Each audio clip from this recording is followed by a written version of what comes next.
greatest country in the world. Thanks for being here. Welcome to our special, Politics by Faith, the American Way. It is time in our country that we ask and answer an absolutely essential question. Here's the backstory.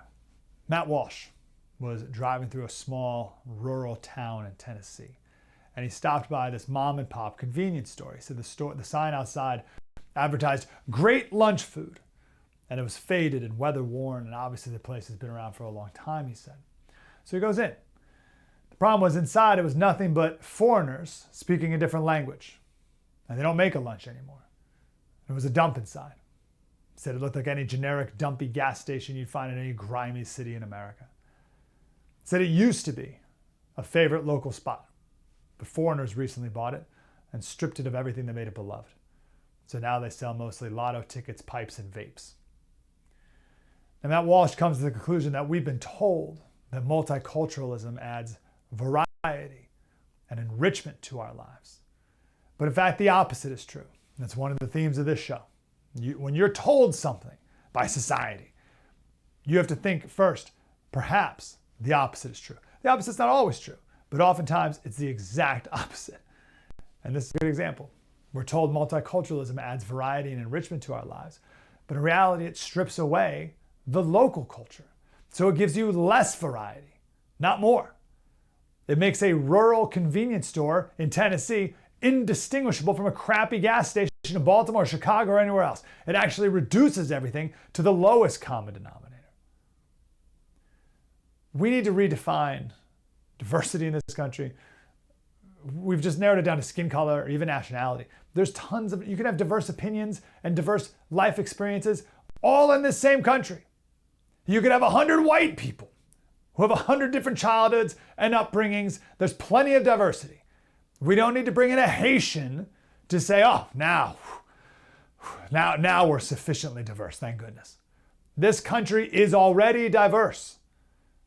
My favorite thing about doing a national radio show on SiriusXM is getting phone calls from across the country. Every day, people from all over the country with different accents, which is fun, but different ways of living, just different ways of life. Now, we all have shared values, of course. That's what makes us one country, out of many, one. But the out of many already existed. New England, the South, out West, the Midwest, the Heartland. We already had different regions of our country that had unique cultures and ways of life that already made our country special. We don't need to bring in Somalia. We weren't lacking the right kinds of diversity where we needed to bring in people from Bangladesh. That town in Tennessee did not need Pakistanis to make it the right kind of diverse. We already were. That town in Tennessee, that rural town, was the diversity itself. It was the diverse compared to other parts in our country. But when we just bring in Somalians to every town, that doesn't make us more diverse.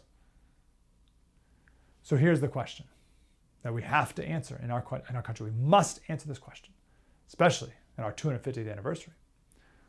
What is an American? Now, it was Matt Walsh who made that wonderful documentary, What is a Woman? That was a great question to ask. It was the perfect question at that time. But now it's time to graduate to the next level, if you will. What is an American? Here's what happens when you have decades of Americans who are unable to sufficiently answer that question.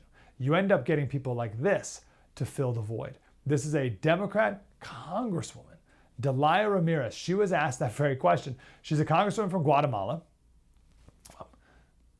She represents the people of Illinois in one of the most gerrymandered districts in the country. It's the 3rd district. It's part of Chicago and a lot of other places. She said she was in some foreign country, and she said in Spanish that she's more proud of being a Guatemalan than an American.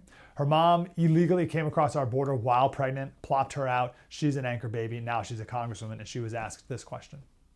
I want to ask, it seems like a really broad question, but what does it mean to you to be an American? What is it for me to be an American?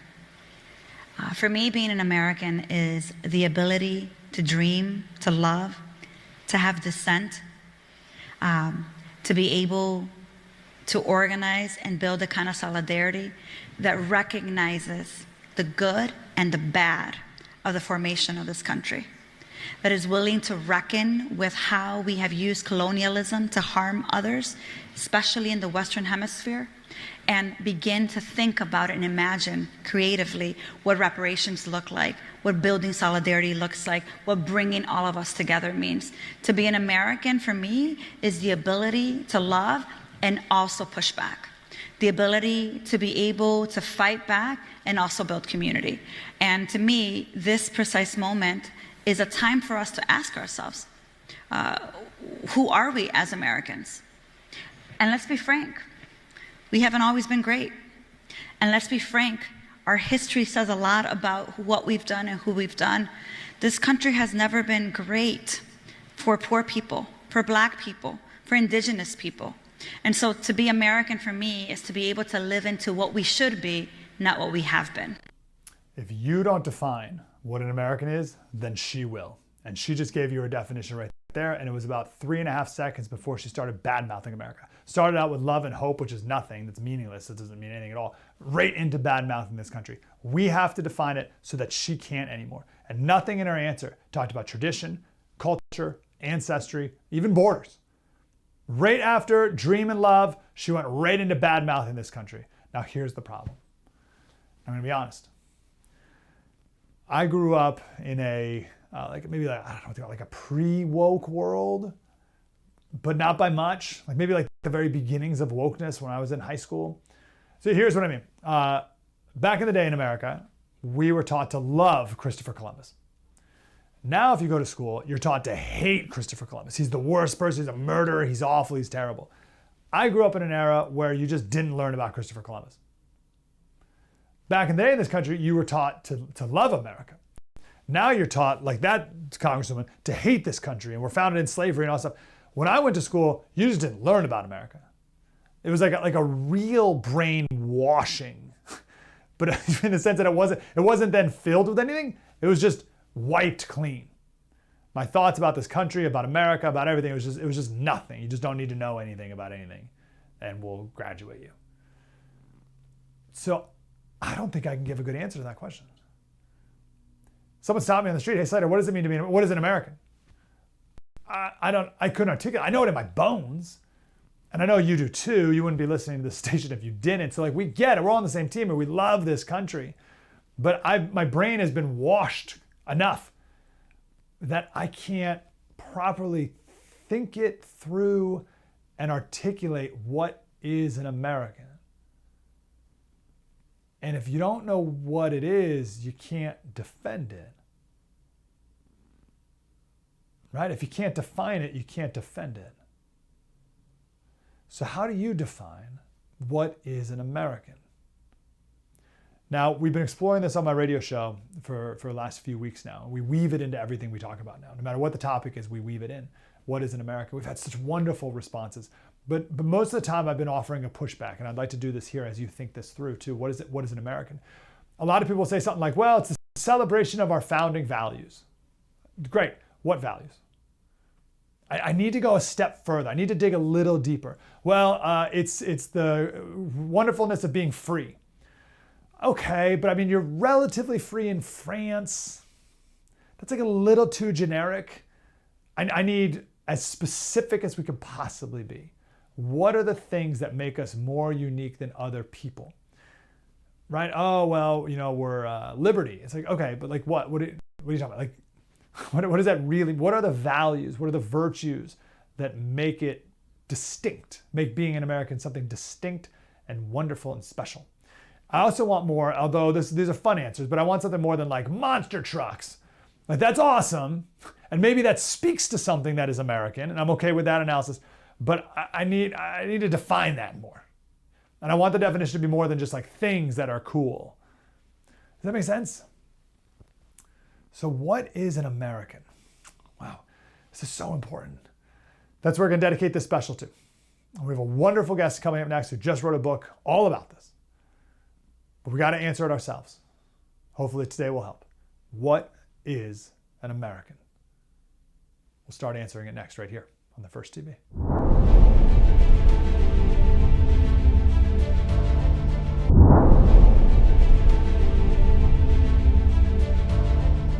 Welcome back to our special here on the First TV, Politics by Faith, the American Way, where we are starting our journey to understand and answer the question, what is an American?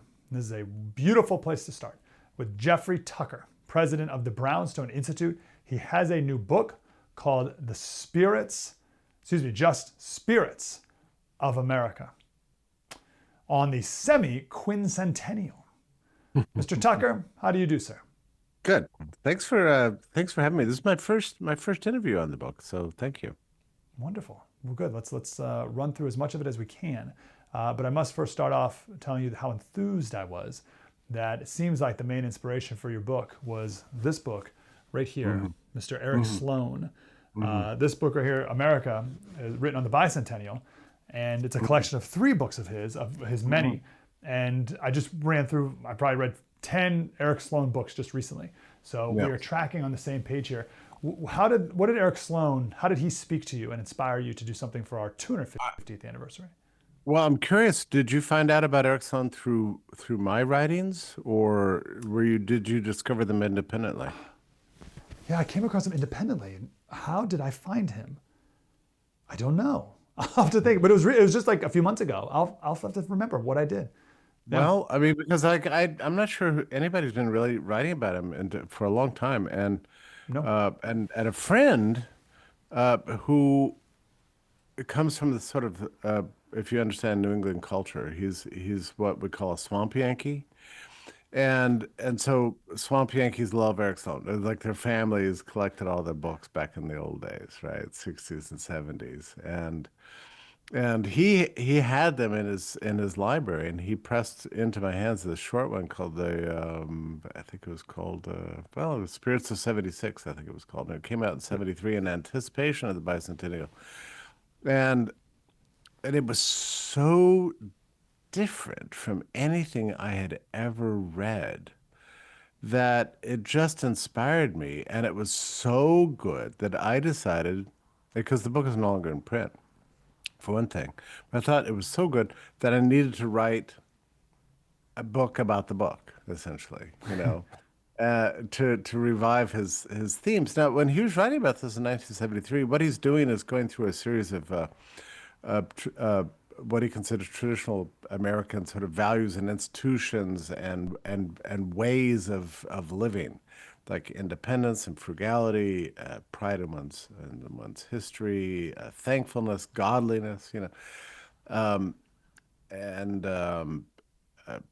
agronomy is part of that, and hard work, right? So he goes through these various things, and each one he's telling a story about how important this was to the rise of America between the founding and really the fullness of the 19th century and a greater part of the 20th century. But each one of them, he thinks, was in danger in 1973. And so it's on one hand a hopeful book, on the other hand it's kind of a dark book too in places. Yes. But so yes. I was and not purely nostalgic, right? I mean, this is a genuine historian, and every chapter has his own illustrations of bridges and tools and things. And so I was so intrigued by it, and I think the reason it captivated me so much was that we have emerged out of the strangest period in American history imaginable, namely what we are now calling the COVID era, I guess is a good word for it, in which we were invited to completely digitize our lives, to live through our laptops and let the corporations and government completely care for us, while major parts of the physical world were shut down, including small businesses, worship, seeing our loved ones at the hospital, holding weddings and funerals, all these sort of community associations, bridge parties, musical groups, everything was shut down by our governments, from the top all the way down to the local level. to the point we couldn't even hold house parties, couldn't even go to the grocery store, right? And when businesses were reopened, they had capacity restrictions, so the scientists were in charge of stopping the spread of COVID.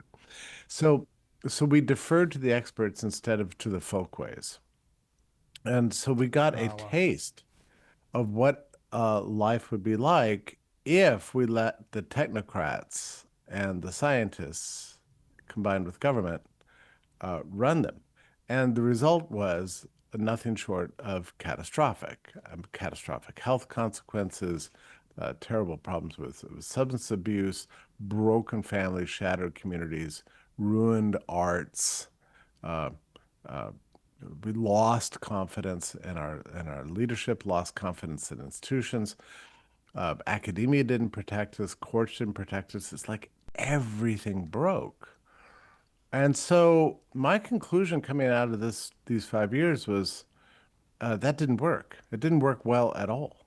And I became, in retrospect, embarrassed about my past sort of enthusiasms for the, sort of techno-utopian vision that we were going to all just migrate to the cloud and everything would be good. Well, we experienced a world without the physical world, in effect. I mean, that's in effect what was going on. We couldn't go to the parks. We couldn't go outside and walk because there's virus out there. I don't know. And and it was dystopia and chilling and terrifying. So reading Eric Sloane's account of what built America, I realized that what had happened between 2020 and 2024, whenever you want to date it, was a complete inversion of all these core American values. Like we were literally becoming un-American, even anti-American. Like we changed we turned the world upside down. So the reason I decided to do this was it was like in many ways a private study. This is the first time I've really spoken about the book, actually. But it was an attempt for me to remember what's important in light of all this sort of mental and intellectual disorientation we had lived through for the last 5 years. Recall the importance of family, of worship, of agriculture, of hands-on work. And I just began to look at the world in new eyes, and so suddenly the butcher became a really important person to me. And I wanted to stand around and Yes. talk to him about meat. And the baker, I wanted to find out, what times you get up, to make this beautiful overflowing rolls. And I began to appreciate, the parks and the grocers and the small businesses and all these people who make our lives so important. And it was like, my God, the physical world is still the real world. It's the world, without which we literally descend into utter madness, which is, I think, what we went through. Your book is broken up into different sections of these different principles and virtues and values and folkways. Can we run through a few of them? Maybe got time for one. Maybe got like 2-3 minutes here, and then we can do another segment. We'll run through some more. Yeah. By the way, I commissioned these, those drawings. Thank you for putting those up. I commissioned these old-fashioned pen and ink drawings from a guy who does them, and it delayed the book, and they were kind of expensive actually. But I to me, it really helps the book. You kind of can't wait to see the next picture as you get to the next chapter. That one's for the one with the mill. There is what I use to illustrate commerce. People don't think of mills as associated with commerce, but I thought that was the best possible choice. Well, that's maybe the best ode to Eric Sloane as well.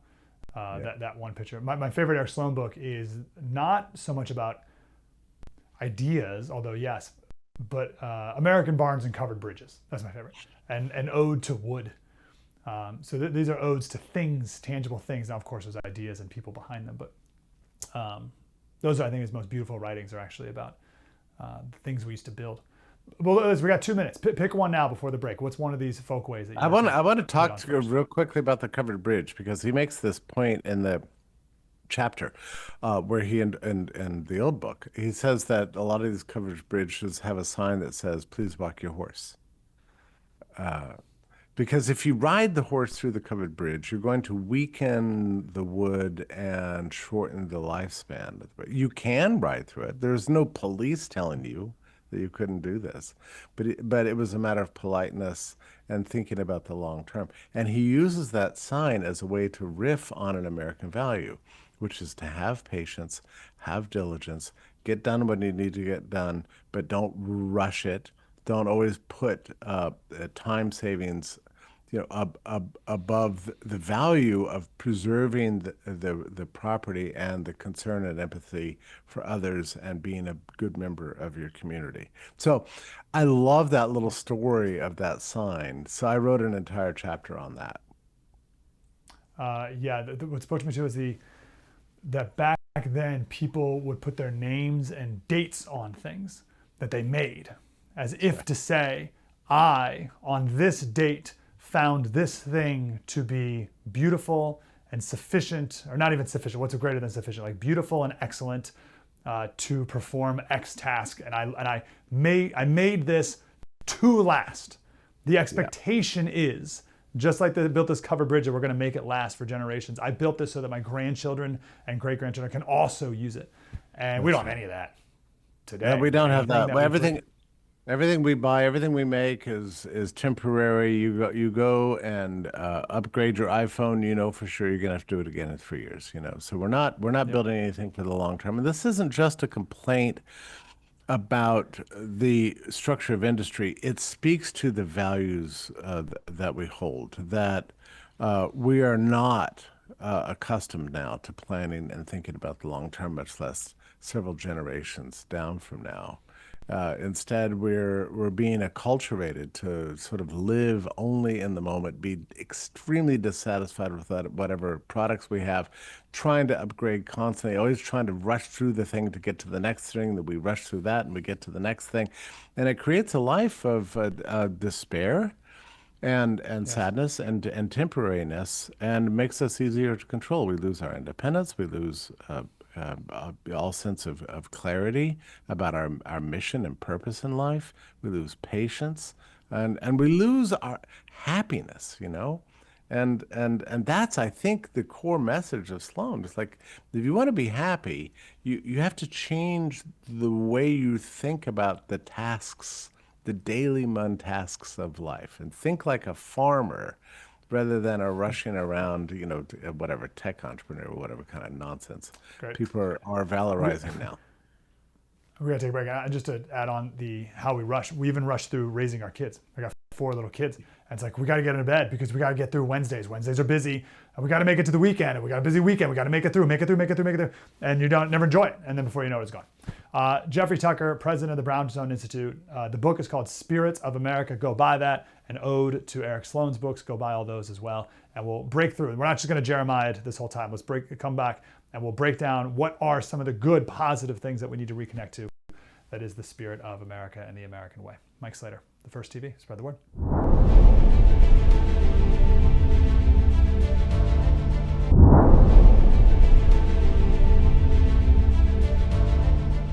Welcome back to The First TV, our newest special, Politics by Faith, the American way. And we're helping answer the question, what is an American? How can we think through this? How can we articulate, define what is an American? Jeffrey Tucker is here. He's the president of the Brownstone Institute, has a new book, Spirits of America. All right, Jeffrey, let's jump into some of the spirits that you think we need to reconnect with in America. Where do we start? We've got 15 of them. By the way, I took 12 of them from Eric Sloane, and then I added 3 myself. The last 3 I added was physicality, localism, and forbearance. The physicality one is fascinates me because it came out of an experience I had where I was the epidemiologist named Martin Kuldorf invited me over to his house, and he said, "Hey, how about we had lunch?" And he said, "How about we go out on the boat?" And I said, "Well, I'd rather just kind of sit here." He said, "Look, we've been sitting here for 5 years. Let's get out and do something, And I thought, well, that's interesting. Well, sure enough, I went out there, and I feel like I'm getting reaccustomed to the physical world or something. He had 2 boats sitting there. One, I stepped on one boat to get to the other, and my foot went straight through it. Now, I apologize deeply for this. He said, "Oh, don't worry, it was already kind of broken." But I thought, what is wrong with me? It's been so long since I understood anything really physical in the world that I just stuck my foot straight through this boat without realizing, the consequences of this, So I felt terrible. But anyway, once we got in the other boat, I just using the, what do you call it, the paddle to navigate across the lake, and seeing the way the waves were impacted by the presence of the boat, and the limits of the shore, and the beauty of the trees, and just the glistening of the water and everything. It just lifted my soul and took me into a new place. Um, and I thought, there is nothing about the digital world that does it. I don't care how good your AI is, how much you're staring at, the newest animated creation by Grok or whatever. It will never accomplish for you spiritually and internally what the waves of a water, or the line of a shore, or a small boat moving with a paddle through a stream does for you, and did for our ancestors, right? I mean, they were pioneers. This is another name of a chapter in here. Pioneer.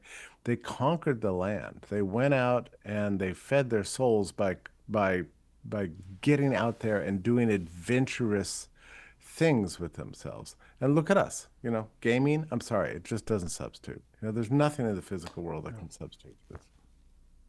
No, we're so not in the physical world. We count our steps.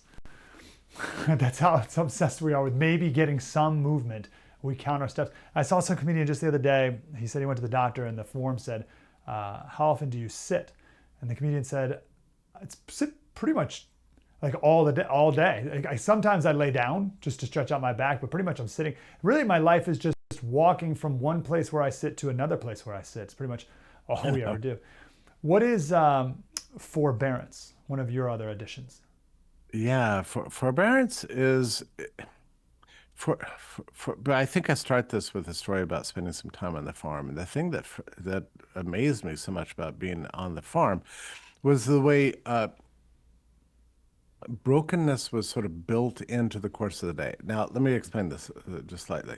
So after doing all the morning chores and eating a gigantic breakfast like I couldn't believe, we went out to fix a fence, and we went out there, and I said, "Oh no, this fence is broken. Why is it broken? That's really terrible. What's that been like for you?" And he looked at me like, "I'm sorry, broken. Something being broken is completely normal. I mean, that's my job to fix broken things." I mean, he's not a philosopher, so he didn't say this, but I just said it, which is that his view is that life is nothing other than breaking, repairing, breaking, repairing, breaking, repairing. So if every time something breaks, you flip out like, "Oh no, everything's gone wrong. What am I going to do now? I have to waste my time cleaning up this broken glass. I have to waste my time doing this thing.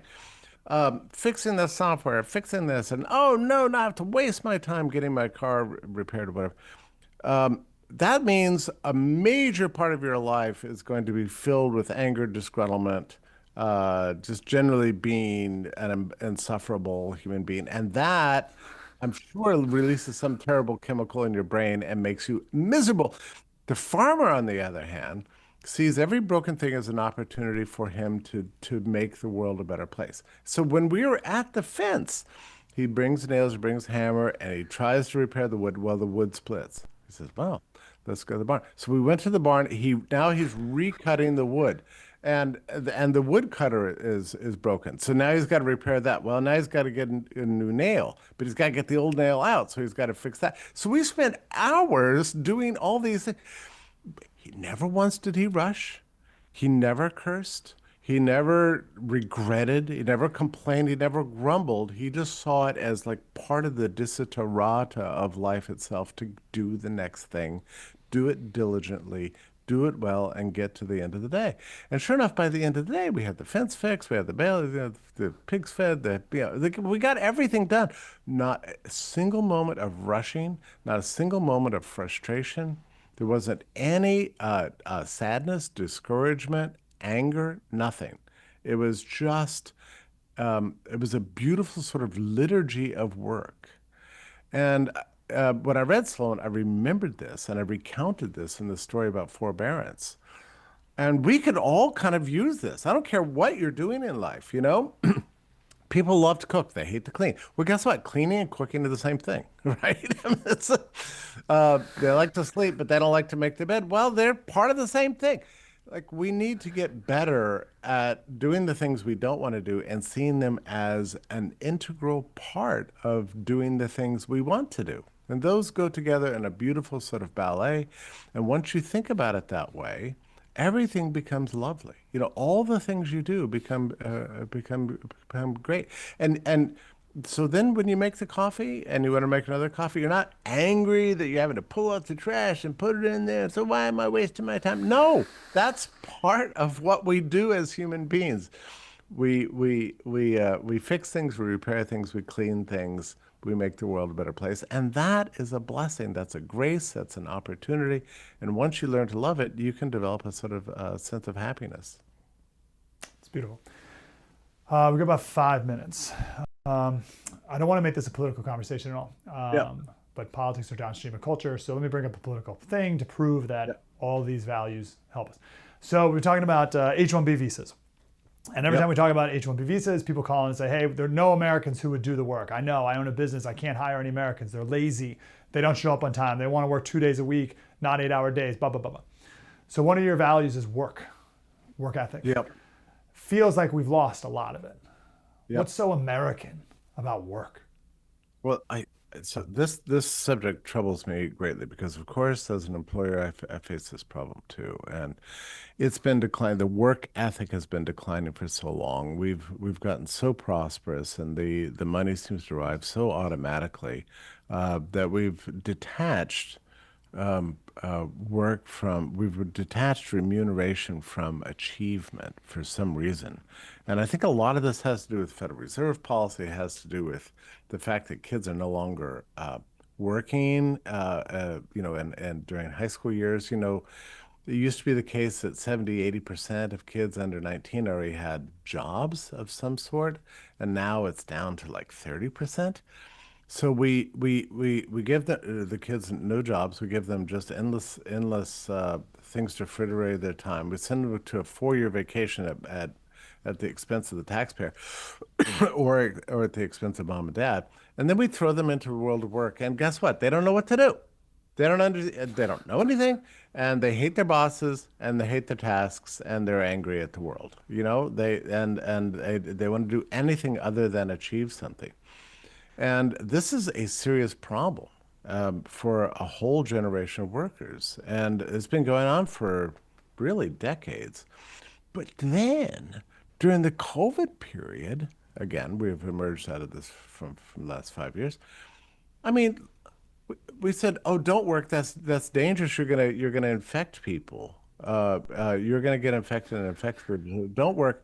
Sit at home. And we'll send you money. Well, what the hell kind of lesson is that? I mean, this is insanity. And it seemed like, wait a minute, I'm working less than ever, and yet I'm making more money than ever. I mean, this actually happened for the better part of 2 years. I mean, you talk about a way to destroy an outlook on life. And we emerged. Oh, and during this period, one of the best-selling items on Amazon was a so-called mouse jiggler. This allows you to pretend to work when you're not even to pretend to be looking at your laptop when you're not. I mean, it moves your mouse so that your Slack comes up as if you're working when you're really not. And people spent their money on these things to trick their bosses. So then life becomes like this big racket. So you trick your professors in college into thinking that you know the material because and then you just want to get the A. Then you trick your way to getting a degree. Then you trick your boss into thinking you're working, and your whole life becomes a series of clever strategies towards duplicity, deception, and disloyalty. And that's so your value system. 60 seconds. Sorry, I hate to cut you off. We got 60 seconds. So make the argument to a young person why work is inherently good. Right. Well, first of all, it's liberating for you to get to have a sort of third sector to enter into that's not teachers and not parents, right? So suddenly you've got this a complete stranger telling you what to do, you know, and and I and be accountable. And then you encounter strangers as customers, you know, especially if you're doing a front-facing thing, but then strangers who are coworkers and you have to get along with them somehow. And then you're judged for how you do, and then you get money. So this is a beautiful thing, you know, that you yourself as an individual are in a position to make choices that actually result in a clear remunerative a bonus for you. And that feeds your mind. And you need this at an early age. I would say very young age, into your teen years, early teen years, as a way of sort of training you about what life is like. And if you never get that, you're going to be unhappy, you're going to be miserable, you're going to be dependent, and you're going to be angry for the rest of your life. Work is a great thing. I talked to a young woman the other day who's studying accounting, and these days, you know, you can't work your way through school, but she has to work to pay her bills, and she was sort of highborn, nice, and so on. But she took a job cleaning houses because that was the most remunerative. And I thought, my God, how great would that be to be able to enter into life? So let's say she gets married or whatever. She will be an expert on cleaning the house. I'm not saying that, oh, only women should clean. I'm saying that she will have mastered over the course of, say, a year of cleaning houses, the art of cleaning. And that will be useful to her for her entire life. And I'd say the same thing for men, too. I mean, developing these kind of skills that you can deploy for the rest of your life empowers you. It gives you a sense of mastery. It helps you move through spaces with a greater degree of confidence over what you're doing. And so you're not always dependent and always feeling disempowered, as if there's only one thing you can do. Having a whole variety of manual type of jobs is a great thing for the human spirit, and empowering, ennobling, and sets you up for a wonderful life ahead. Now, all these values have been deprecated for decades. Part of Sloane's message is we need to bring them back if we want to be real Americans and rebuild the spirits of America. Jeffrey Tucker, Brownstone Institute. Go buy the book right now. Spirits of America. This is just a taste. We only touched on 2 of the 15 different spirits of America that we need to live our lives by, re-engage with, and raise our kids immersed in as well. Mr. Tucker, it's an honor, sir. Thank you for the book. Thank you for your time. Thank you, sir. We'll wrap up with Politics by Faith next, right here, the First TV. Spread the word.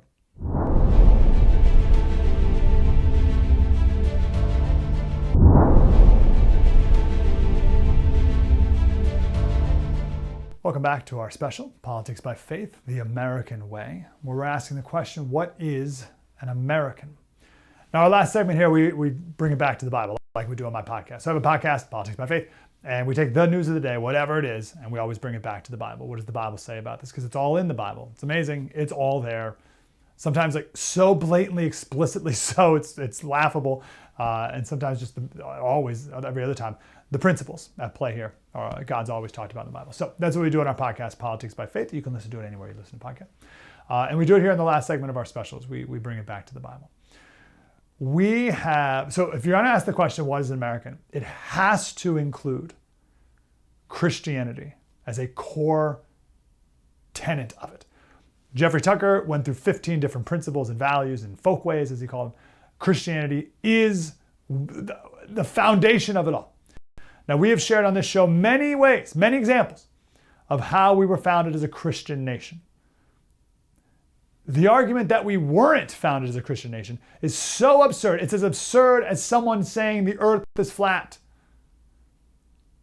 And I can debunk it in a million ways. I think the easiest way to debunk it is, okay, we were never a Christian nation. Then what were we? Buddhist. We were founded as a Buddhist nation. John Adams was Muslim. Thomas Jefferson was a Hindu. What were we? So we've shared tons of proofs. One proof I've never shared here before. Let's give you one. Give a new one here. The Massachusetts General School Law of 1647. This law set up a tax to pay for tutors And then it says if there were 100 families in the town, then it would set up a school for everyone. And I love this opening line. It being one chief project of that old deluder Satan. This is what the law says. This isn't someone writing about the law. This is the law. Is Satan written in any of our laws today? It being one chief project of that old deluder Satan to keep men from the knowledge of the scriptures. So this is what Satan, why he wants to do that. So that at least the true sense and meaning of the original might be clouded and corrupted with love and false glosses of saint-seeming deceivers. And to that end, that learning may not be buried in the grave of our forefathers. We are going to set up schools so that blah, blah, blah. But how incredible is that? Because Satan is out to get you, because Satan is out there to keep you deaf, dumb, and blind, so that you can't read the scriptures and know exactly what's going on. So we're going to set up schools so that our children are not deceived by saint-seeming deceivers, by people just like Satan coming up masquerading as an angel of light, and also other people doing the work of Satan disguised as the angels of light. We are going to set up schools so that that will not happen to our kids. That is why we set up the school system in Massachusetts in 1647. That's why they taxed people to pay for schools, so that Satan wouldn't get a foothold.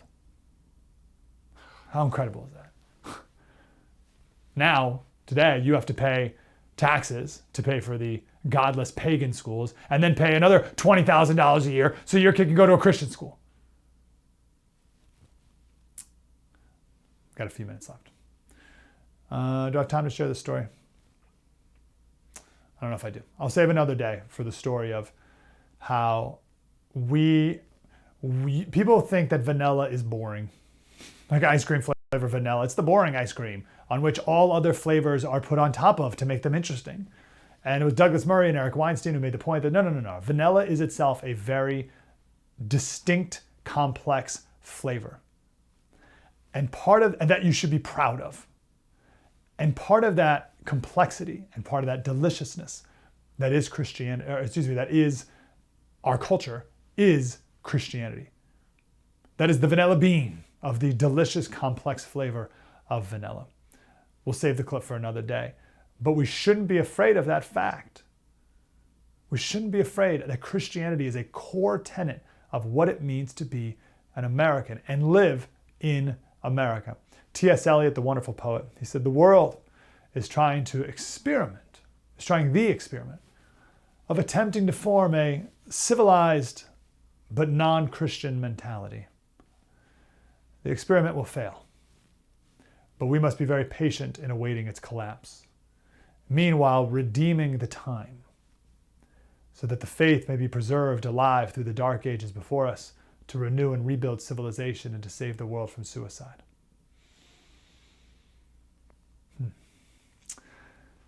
I'll end here with Jeremiah 7. All of Jeremiah, but Jeremiah 7. So the prophet is rebuking the people of Judah for sinning so blatantly outside of the temple, for worshiping Baal, and then going into the temple and praising God. So God says, all right, everyone, go and look at what I did to Shiloh. So Shiloh is in reference to 1 Samuel 4. So this is where the Philistines, they captured the Ark of the Covenant because the Israelites kept disobeying God.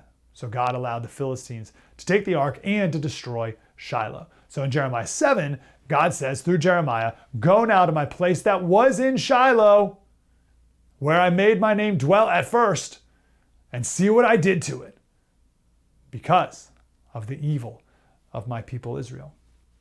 So God's saying, I will do to you what I did to Shiloh until you get it straight and start worshiping me. Or get back to worshiping me. I believe today, in the year of our Lord 2025, the same as Ben Franklin did in 1789 at the Constitutional Convention, when he said that God governs in the affairs of men, and if a sparrow cannot fall to the ground without his notice, is it probable that an empire can rise without his aid?